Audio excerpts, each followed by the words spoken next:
Friends 2023 के आने के बाद से ही आप ये देख रहे होंगे कि जो येलो मेटल है यानी कि आपका जो गोल्ड है उसके जो प्राइजेस हैं वो लगातार बढ़ते चले जा रहे हैं।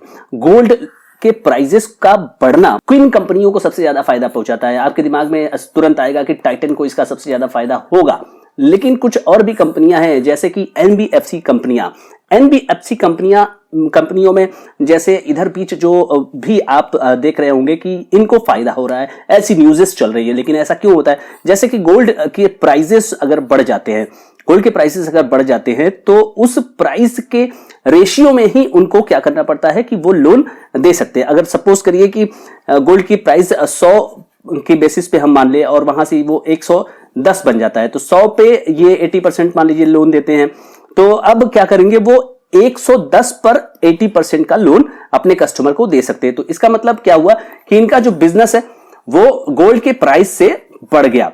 तो बिजनेस अगर बढ़ गया तो स्वाभाविक सी बात है कि उसमें जो प्रॉफिटेबिलिटी होगी वो भी आपको कुछ क्वार्टर में, यहां पे इस क्वार्टर में बढ़ते हुए इनके रिजल्ट में नजर आएगी फ्रेंड्स। तो इनमें से ही एक कंपनी है फ्रेंड्स, उस पर बात करेंगे इस वीडियो में।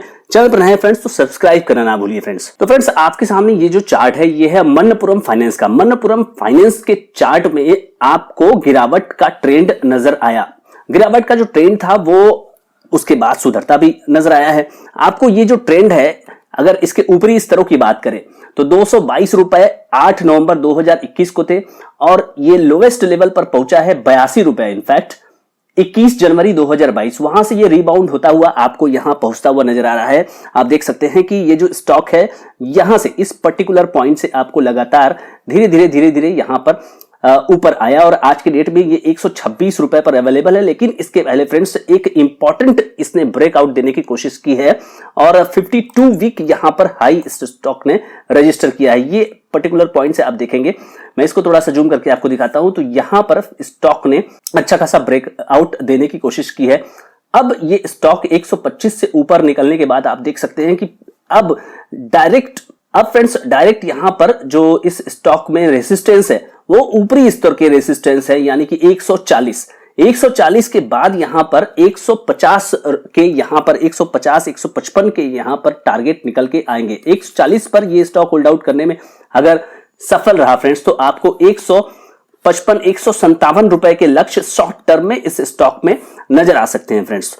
तो रीजन फ्रेंड्स मैंने बताया और उसको मार्केट डिस्काउंट कर रहा है। तो आप देख सकते हैं कि कुछ सत्रों में यहां पर रिबाउंड यहां पर आया हुआ है। मैं इसको अगर डिलीट कर दूं इस ट्रेंड लाइन को तो आप देखिए कि लगातार स्टॉक जो है 116 रुपए से 28 मार्च से लगातार ये स्टॉक बढ़ता हुआ और इस समय इनफैक्ट ये 132 रुपए को भी टच कर चुका है। आप इस पर्टिकुलर कैंडल को अगर आप देखें तो यहां पर 132 रुपए का ये छोटा वाला जो कैंडल आप देख सकते हैं। मैं इसको जूम करने की कोशिश करता हूं तो आप देखिए इस पर्टिकुलर पॉइंट पर आपको यहां पर अच्छा खासा आपको वॉल्यूम भी दिख रहा है और लगातार स्टॉक जो है वो ऊपर की तरफ भी जा रहा है, यानी कि शेयरों में जो खरीदारी हो रही है वो अच्छी खासी हो रही है वॉल्यूम के साथ, और वॉल्यूम भी अच्छा है और साथ में आपको प्राइस एक्शन भी यहां पर दिख रहा है।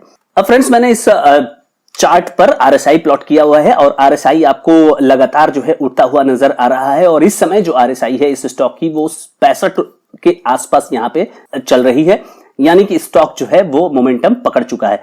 यहां इस पॉइंट पर आप देखिए स्टॉक जो है, स्टॉक की जो आरएसआई है वो काफी निचले स्तर पर जा चुकी थी, यानी कि 26 के स्तर पे ये स्टॉक आपको अवेलेबल था 28 फरवरी को ही इसी साल।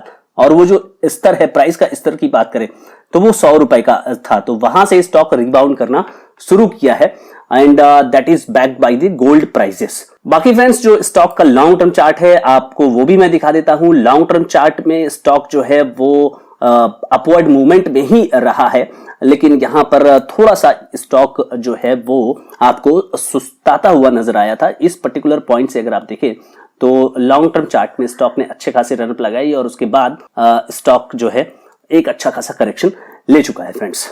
अब फ्रेंड्स मनप्पुरम फाइनेंस के अगर फंडामेंटल्स की बात करें तो 10,000 करोड़ रुपए की कंपनी है, 8 स्टॉक पीई है और इंडस्ट्री का जो पीई है वो 23 है, यानी कि स्टॉक जो है इंडस्ट्री एवरेज से सस्ते में मिल रहा है। आरओसीई आपका 11 है और आरओई 16, तो ठीक ठाक यहां पे फंडामेंटल्स नजर आ रहे हैं फ्रेंड्स। अब फ्रेंड्स जल्दी से इस स्टॉक के क्वार्टरली रिजल्ट्स को देखते हैं। दिसंबर 2022 में कंपनी ने 1700 करोड़ का सेल्स किया। अगर इसको दिसंबर 21 से कंपेयर करें तो यहाँ पे 1484 है। अच्छा खासा यहाँ पे कंपनी ने रिजल्ट दिया। 26% का जो ऑपरेटिंग प्रॉफिट मार्जिन है वो 33% हो गया। ये दोनों ही पॉजिटिव चीज यहाँ पे आई है। फाइनेंसिंग प्रॉफिट 381 करोड़ रुपए से बढ़ के 573 करोड़ हो गया। तो यहाँ December to December year on year company ने अच्छा परफॉर्मेंस किया था। क्वार्टर ऑन क्वार्टर 2696 करोड़ का हो गया 1714 करोड़ और 581 करोड़ का हो गया 573। तो थोड़ा सा दबाव यहाँ पे क्वार्टर ऑन क्वार्टर में था। 34% में से 1% गया था यहाँ पर क्वार्टर ऑन क्वार्टर में। और अगर आपको नेट प्रॉफिट में दिखाऊं तो नेट प्रॉफिट 393 करोड़ का था। वो पिछले क्वार्टर में, पिछले साल यानी कि ईयर ऑन ईयर दिसंबर 2021 में वो 261 करोड़ का था और क्वार्टर ऑन क्वार्टर 409 करोड़ वाला 393 करोड़ हो गया। तो ईयर ऑन ईयर कंपनी के रिजल्ट में कोई भी प्रॉब्लम यहां पर आपको नहीं दिख रही है फ्रेंड्स। एनबीएफसी का बिजनेस काफी वोलेटाइल होता है, लेकिन अगर आपके पास एक अच्छी एनबीएफसी हो जैसे कि बजाज फाइनेंस हो, इस तरह की एनबीएफसी का बिजनेस जो है लगातार ऊपर की ओर जाता है। इस तरह की कंपनियों में रिस्क भी होता है। अब गोल्ड के प्राइसेस पे डायरेक्टली लिंक है। अब गोल्ड के प्राइसेस जो है वो नीचे हो जाएंगे तो बिजनेस जो है हिट कर जाता है। तो इस तरह से आपको इस तरह की कंपनियों में निवेश करने के पहले जरूर इस तरह के रिस्क को आपको बैलेंस करना चाहिए। कोई भी एक्शन लेने के पहले अपने फाइनेंशियल एडवाइजर से जरूर संपर्क करें फ्रेंड्स।